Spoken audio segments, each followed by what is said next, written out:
I am Purushothaman Siddhimgal. I started YouTube under the name @Sumerian _ Tamil. Please join in this. I'm attempting to provide informal lessons to Tamil scholars and linguistics scholars to study on Sumerian literature connecting to present form of Tamil. So to start with, the first lesson says A for Ayya. Normally we have a lesson A for apple, and in Tamil A என்றால் அம்மா, அம்மா என்றால் ஆ. That shows an abstraction how from words or pictograms alphabets had evolved. Thank you.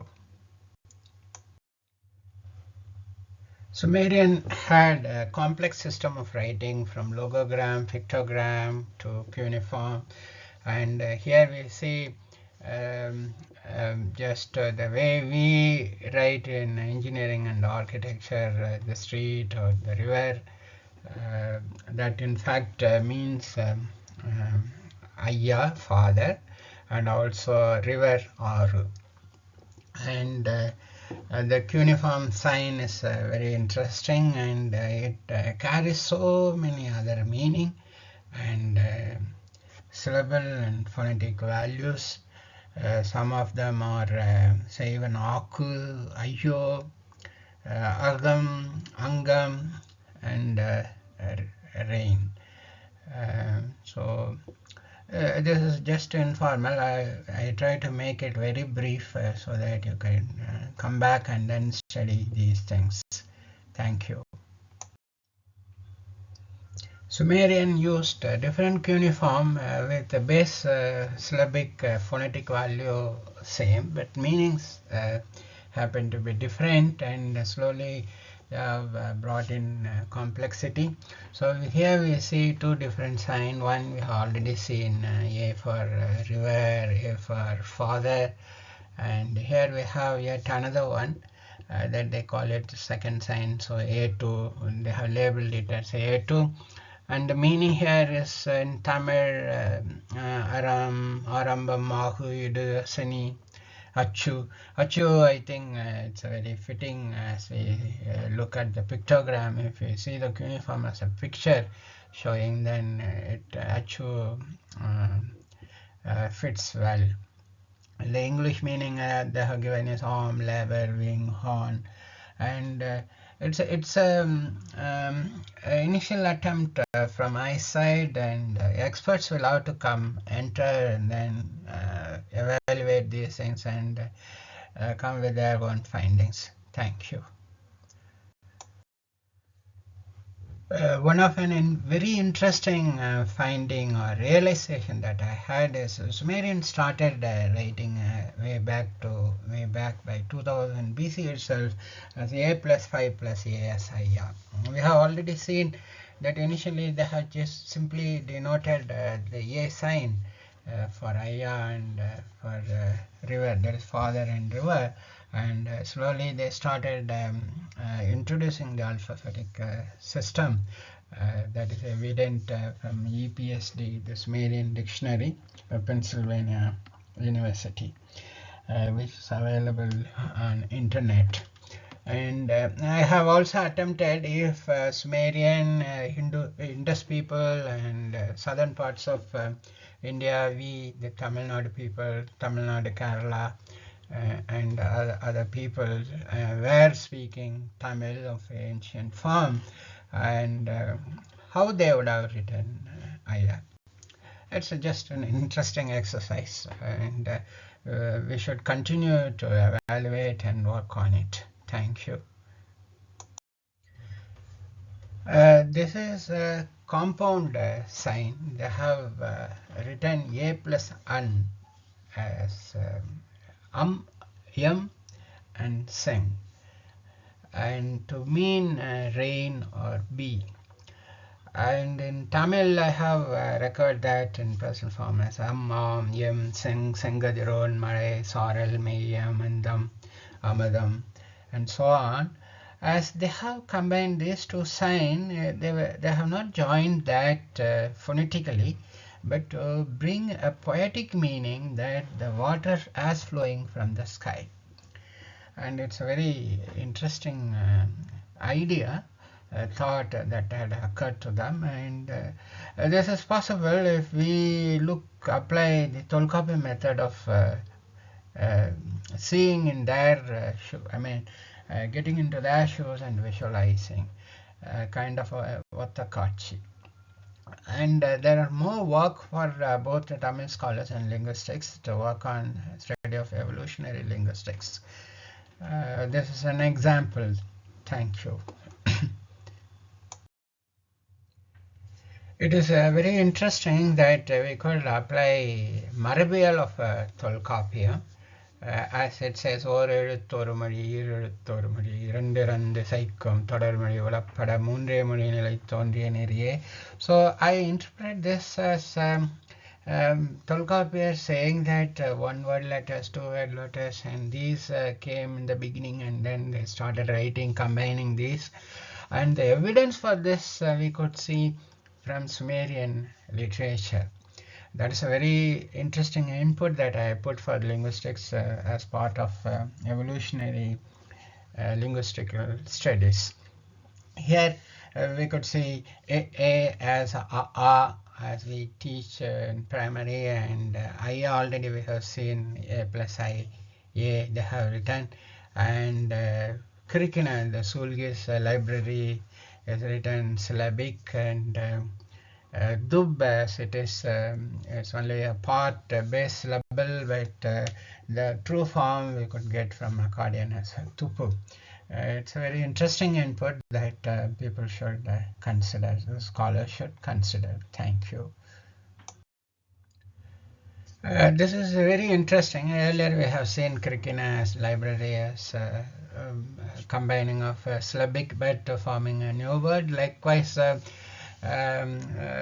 Sumerian say their living place is called as Kadu, Kanaham, Kalam, and so on, and they have written again using 3 syllables Ka plus A plus Du to construct a full word as Kadu.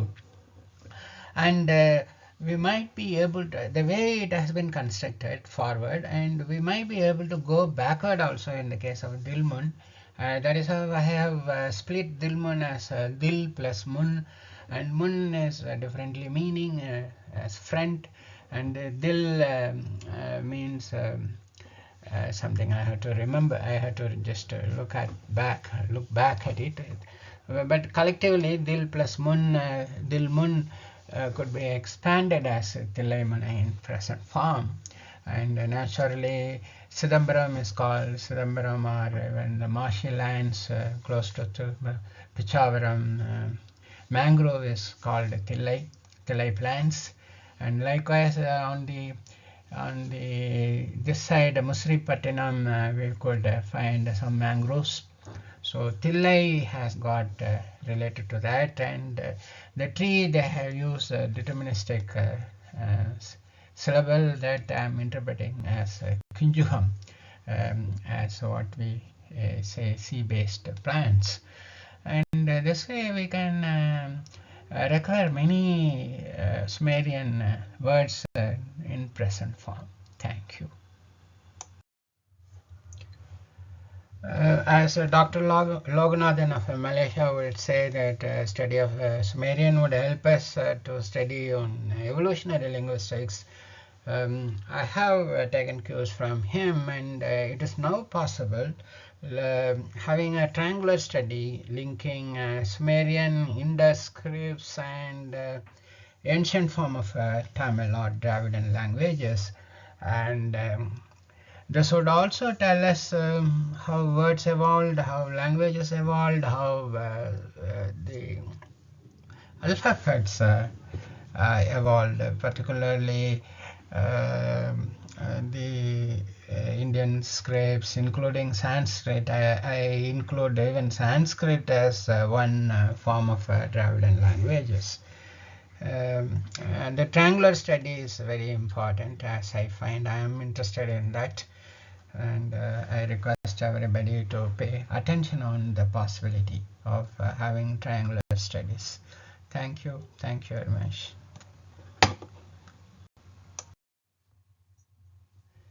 It is very interesting if we consider Planck Institute sponsored research on Proto-Dravidian languages. The scholars Kolipaham et al. They have predicted the Proto-Dravidian could have existed 4,500 years from present. And 4,500 years from present means Indus Valley people and Sumerian people were the candidates. They could have spoken the Proto-Dravidian languages.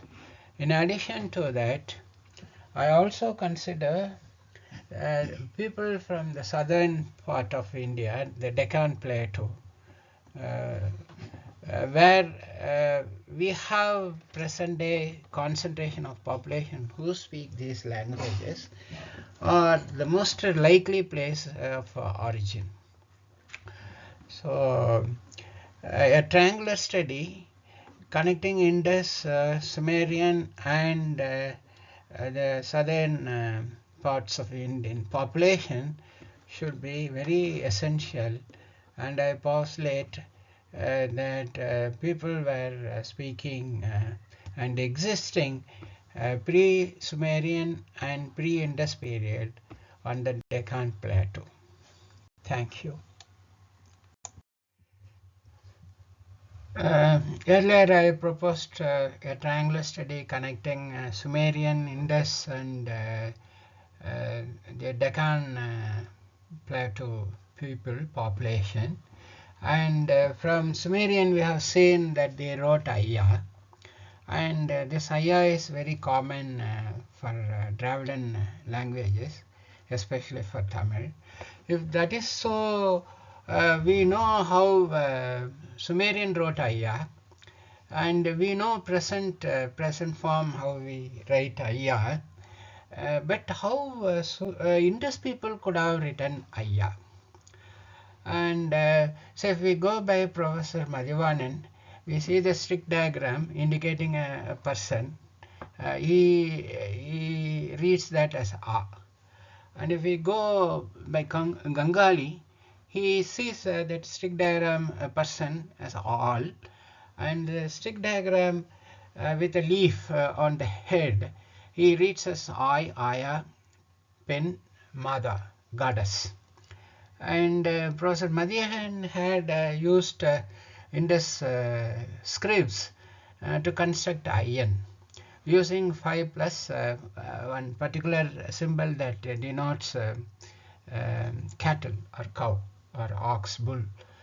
And also if we look at how Sumerian wrote mother, placing the unsign inside a particular sign that denotes it's a pregnant woman or a mother, and that idea also looks very interesting, that this way we could start initial linking of Sumerian and Indus and Tamil, and this is required to be evaluated and further carried forward. Thank you.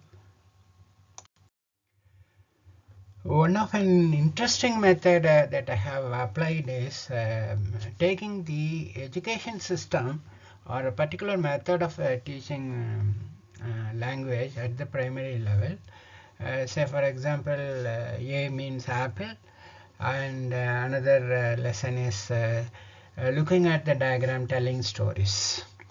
And these two education system could have transcended from Sumerian, Indus, and could have started at the Deccan Plateau. That is another postulate of mine.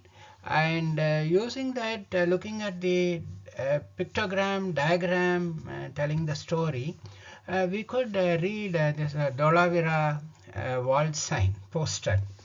And that could be split into three parts. The first part indicates two drums and a hammer, and a leaf sign that indicates that order of the king or the queen, and another set that indicates two wheels of a cart and a bullock cart and the bulls, and that indicates the travelers, and another set with a diamond and a hut like and a stick.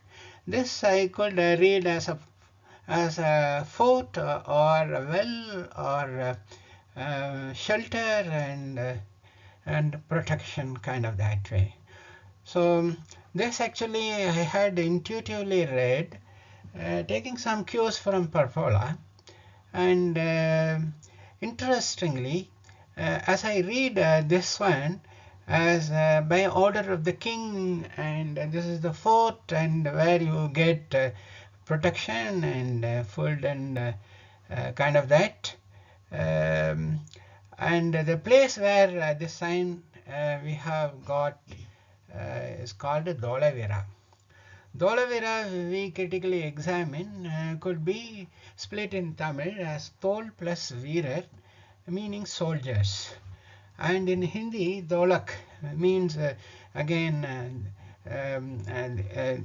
the arrangement that people use to carry goods and other items. So both the name Dolavira and what I read from the wall sign do really match. It's very interesting, so it requires further study. I also put forth another postulate. Having gone through the interpretation of the wall sign by Gangali, Professor Madhirajan and Professor Madhivanan, and comparing mine also, taking some cues from Dr. Gangali,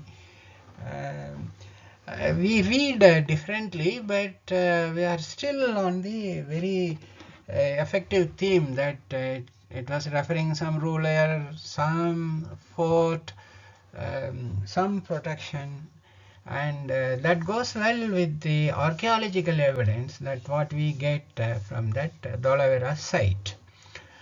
So if that is so, then taking cues from the education system, that looking at the diagram or picture telling stories, the initial reading at Indus could have evolved by that way only. And similarly, we have at Sumerian also pictograms were used in the initial period. Though pictograms of Sumerian and Indus people are different, but they spoke the same language, Tamil, ancient form of Tamil or Proto-Dravidian language. And it's very interesting. So this will help us to decipher Indus Valley scripts, but still retaining that spirit that people could read differently, but still they can be on the target. So this must be taken into account. That's what I put forth. Thank you. This is yet another interesting slide that shows an Indus seal, and this had been read by Dr. Gangali. I had taken cues from that, but taking the cues from him, and if I interpret that, I could see a poem. Perhaps this is the first time of Indus script attempt to decipher, that somebody attempted to read it as a poem.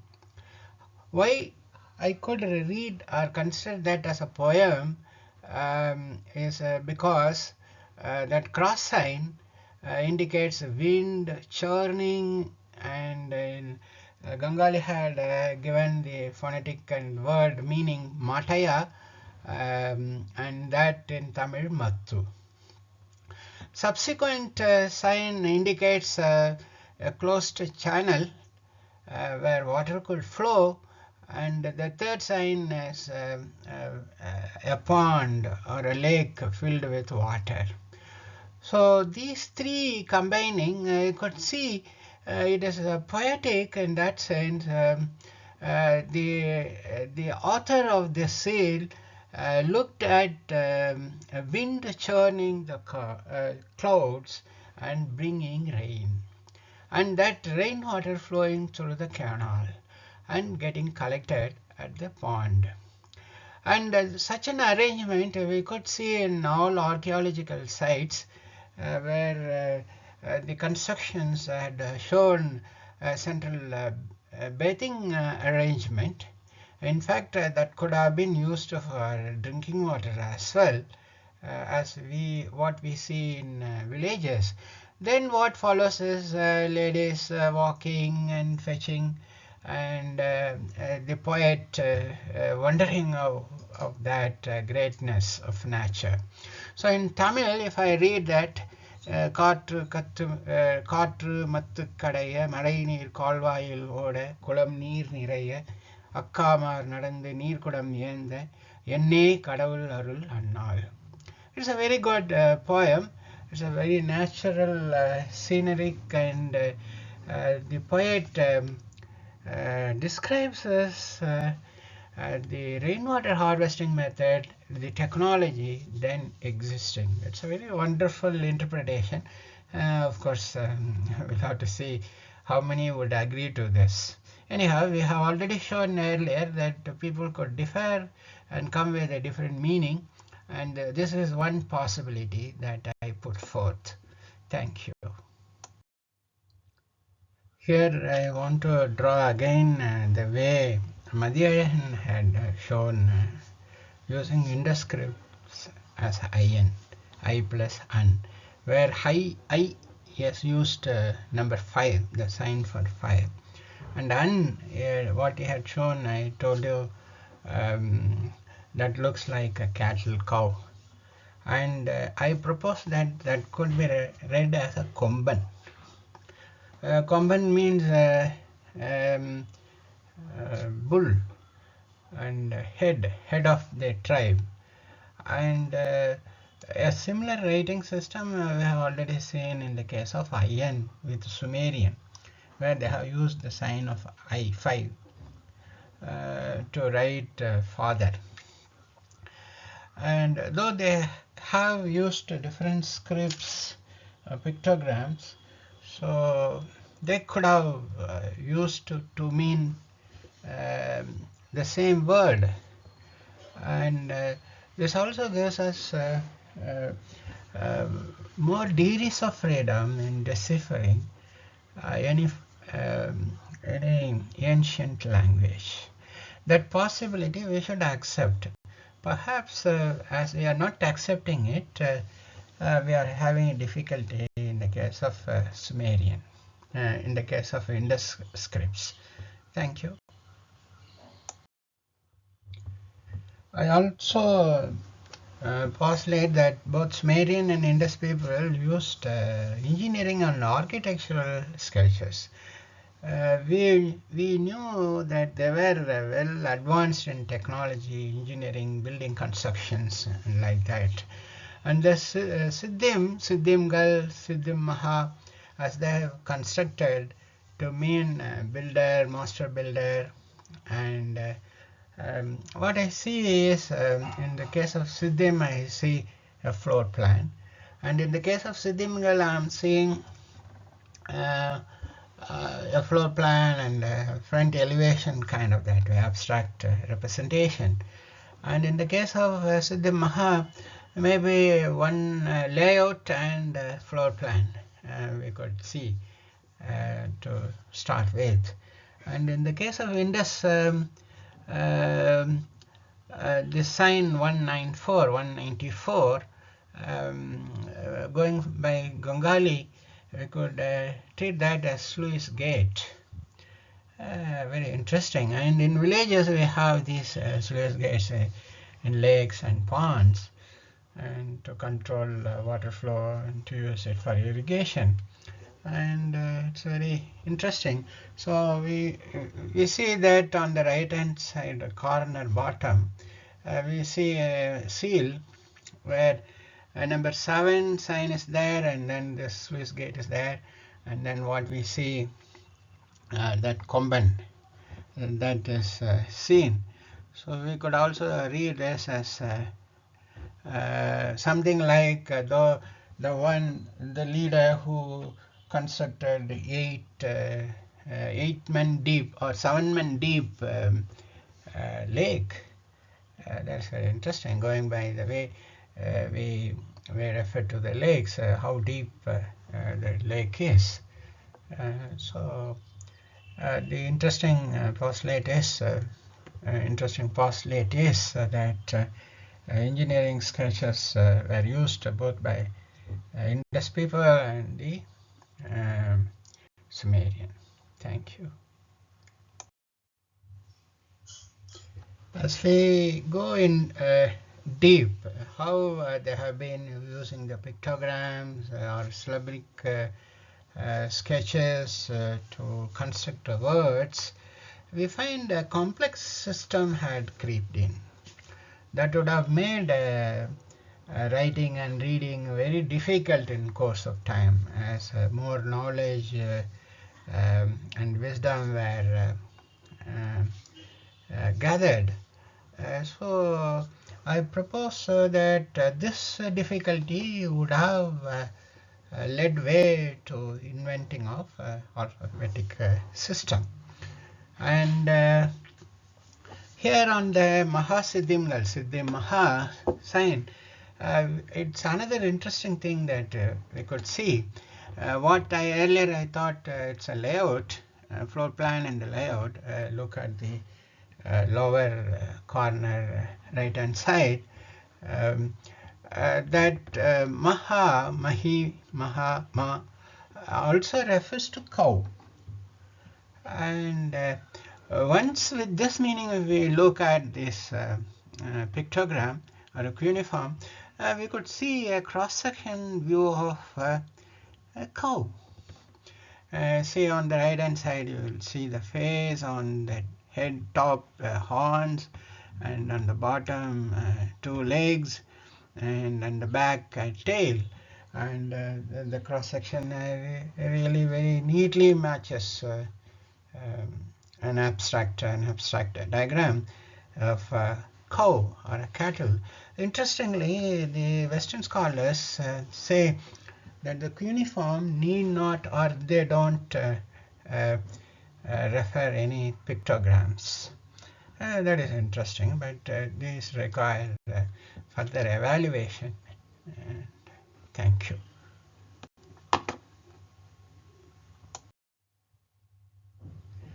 In a few cases, I have taken certain cues as accordion had used. So, for example, if we take the sign dim 2 to create, make, manufacture, and accordion meaning banu. And if we take the meaning of make, create, immediately accordion word will lead to present form of Tamil pannudal, seidal. And dim itself we have as relating to foundation or building. We have a construction method, foundation, ancient construction method called timmi. And we also use compaction device called dims. And this way it is very interesting. Likewise, if we go to the syllable sid, that means counting and pot, and so on, even a date palm. And whereas on the other side, zid means right, true, loyal. And this we consider the very peculiar method of writing in Tamil, particularly the sound which has base of sa, sa, she. We use only one single letter, and for any for any Tamil speaking people, for us Siddh, Shid would practically we are comfortable. And likewise in the case of another form of dim, we have the accordion word Timmu. Timmu could be easily related to Tamil as Timmai, Tinnai, and even Tun is what we have for pole or pillar. So these are all very interesting. So where we had certain difficulties with the Sumerian syllable, and the accordion helps us. We should consider that aspect also. Thank you. Dr. Loganathan would say that while interpreting Sumerian literature, and then particularly relating to Tamil, not only on the literary side but on the cultural side, you would recommend to use Tolkappiyam, particularly on the chapter 3 on traditional methods, the last poem 112 that says Vattakachi. In fact, this is a very great compilation by Tolkappiyar on research method and the various techniques, methods that one could apply to find out the meaning. And in continuation we have Thirukkural, as saying from whomever you listen to, you have to find out the truth. And in that case, so we could take more time than the Western scholars, as they have provided with the insight. We could use this Vattakachi method, especially getting into ancient Sumerian shoes and visualize. Likewise, there are other Tolkappiyam poems or directions that help us to understand the relation between Sumerian literature and present form of Tamil. Already I have mentioned about what is in chapter 1 about letters. Say poem number 45 and 53 are very interesting, how words have evolved, how people have started writing, standardizing, and also we could relate yet another aspect. Say for example, in Sumerian we would see deterministic signs. Say for example, Nam as fate, that is referred to whatever is natural or kind of that way, to as a group ID. In Tolkappiyam also we have such a method mentioned about. Say for example, what are the names used to refer to young, whatever may be, either animal or this and that. So people could have collections of these words, then in the context they could take a particular meaning assigned to it. And so I recommend that referring to Sumerian literature with Tolkappiyam could help us to understand better. Thank you.